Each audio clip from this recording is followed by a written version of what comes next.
একদিকে না খেয়ে দিন কাটাচ্ছে গাজার শিশুরা, অন্যদিকে আমোদ ফুর্তিতে মেতেছে সৌদি আরব। সম্প্রতি খাবার আদলে মঞ্চ তৈরি করে নাচ গান করে বিশ্বজুড়ে সমালোচনার জন্ম দিয়েছে সৌদি আরব।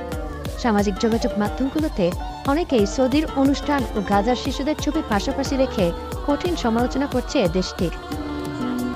দুর্ভিক্ষ পরিস্থিতি নিয়ে উদ্বেগের জবাবে ইসরায়েলের জাতিসংঘ অ্যাম্বাসেডর ড্যানি ড্যানন সিকিউরিটি কাউন্সিলকে বলেন, তারা এই 1 বছরে 1 মিলিয়ন টন ত্রাণ পাঠিয়েছিল ঠিকই, কিন্তু মুক্তিগামী যোদ্ধারা সেই ত্রাণ লুট করে নেয়।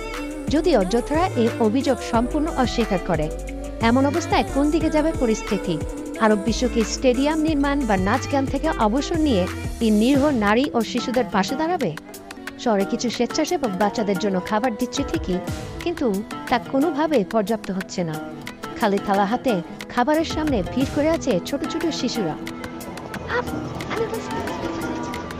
গ্লোবাল ফুড সিকিউরিটি বিশেষজ্ঞরা ইতিমধ্যেই জানিয়ে দিয়েছেন যে ভয়াবহ দুর্ভিক্ষের দিকে যাচ্ছে ফিলিস্তিন। দ্রুত খাবার ও পানি সরবরাহ করতে না পারলে বহু শিশু ও নারীর মৃত্যু অবধারিত। এমন অবস্থায় আরব বিশ্বের কাছে প্রতিনিয়ত সাহায্য চাইছে গাজাবাসী, কিন্তু তারা তো বলিউড অভিনেত্রী ও গায়িকাদের নিয়ে অনুষ্ঠান করতে ব্যস্ত।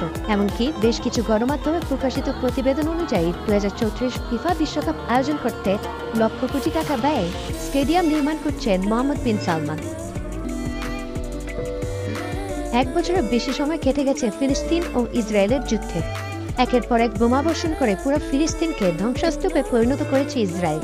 প্রাণ হারিয়েছে হাজার হাজার নিরীহ শিশু ও নারী। তবে যারা এখনো বেঁচে আছেন তাদের জীবন যেন মৃত্যুর চেয়েও ভয়াবহ।